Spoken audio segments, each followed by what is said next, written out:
प्यारे बच्चों, आज हम 11वीं एवं 12वीं कक्षा की पाठ्य पुस्तक अभिव्यक्ति एवं माध्यम से एक बहुत ही महत्वपूर्ण प्रश्न उल्टा पिरामिड शैली किसे कहते हैं को समझेंगे। उल्टा पिरामिड शैली समाचार लेखन की सबसे लोकप्रिय शैली है।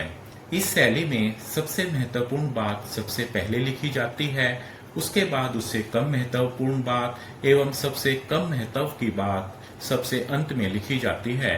उल्टा पिरामिड शैली के 3 अंग होते हैं। पहला इंट्रो, दूसरा बॉडी, तीसरा समापन। इंट्रो शब्द अंग्रेजी भाषा के शब्द इंट्रोडक्शन का संक्षिप्त रूप है। इंट्रो को समाचार का मुखड़ा भी कहा जाता है। इसमें समाचार को सार रूप में प्रस्तुत किया जाता है। बॉडी, इसमें समाचार को महत्व के आधार पर अवरोही क्रम में विवरणात्मक रूप में प्रस्तुत किया जाता है।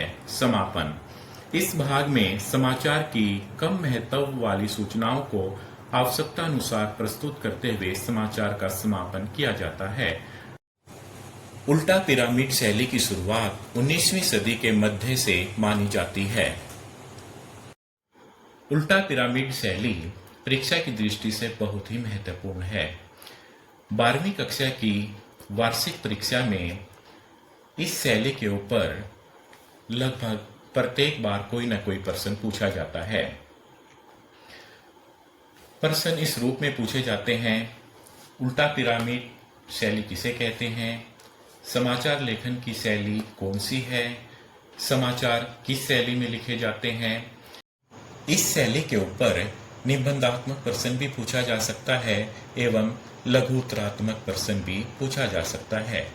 अगर परीक्षा में 5 अंक का प्रश्न पूछा जाता है तो आप इस शैली के बारे में सारा कुछ लिखेंगे, और यदि प्रश्न 2 या 3 अंक के लिए पूछा जाता है तो आप यहाँ तक भी लिख सकते हैं, यहाँ से शुरू करके यहाँ तक, और 5 अंक के लिए यहाँ से यहाँ तक, और एक पंक्ति यहाँ भी लिख देंगे कि उल्टा पिरामिड शैली की शुरुआत 19वीं सदी के मध्य में मानी जाती है।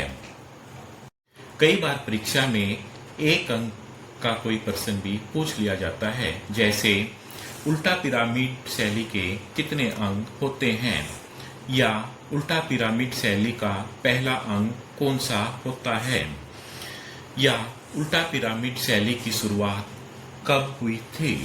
इस प्रकार